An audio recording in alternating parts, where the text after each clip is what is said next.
À mon sens, le terrorisme se nourrit d'une intelligence de la violence, ce que j'appelle l'intelligence de la violence. C'est pas venu comme ça. Il y a nécessairement un cerveau, une entité qui a réfléchi, qui a fait des planifications, qui a projeté des actions et qui est en train de les mener, de les démultiplier à travers le monde. Et l'Afrique en est malheureusement une des principales victimes. Ça, je suis convaincu qu'il y a une multinationale de la violence qui passe par l'islam.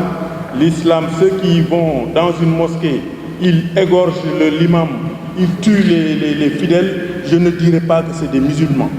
Ces gens-là ne savent même pas réciter la Fatiha.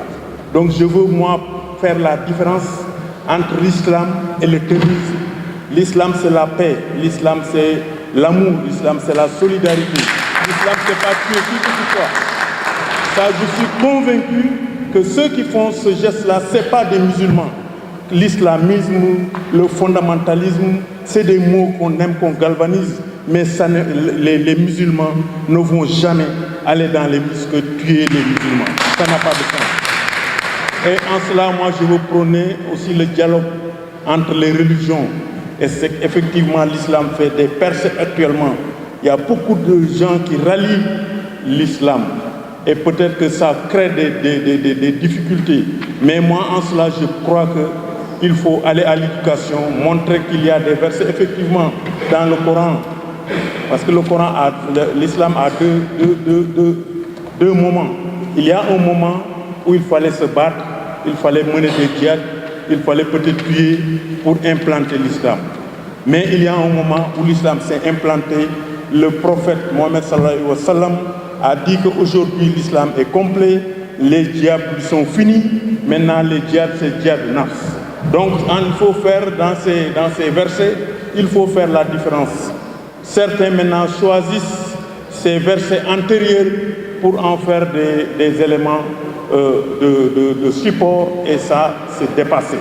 Donc il faut une bonne éducation, éduquer nos gens, éduquer nos populations, éduquer nos fidèles et nos amis, ça aussi c'est extrêmement important.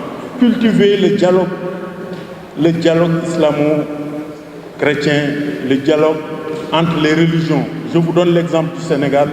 Vous pouvez aller dans une famille, l'aîné de la famille est l'imam de la mosquée et son jeune frère, il est curé de l'église. Je crois que ça, c'est des exemples qu'il faut magnifier, mettre en place ce dialogue entre les religions, entre les ethnies. Nous sommes tous des croyants en un seul Dieu. Nous voulons tous vivre la vie est le droit de l'homme le plus important, le plus important, le plus fort. Quand vous perdez la vie, vous avez tout perdu. Donc, faisons en sorte, dans le dialogue et dans l'éducation, pour rester ensemble. Merci encore aux institutions. Félicitations.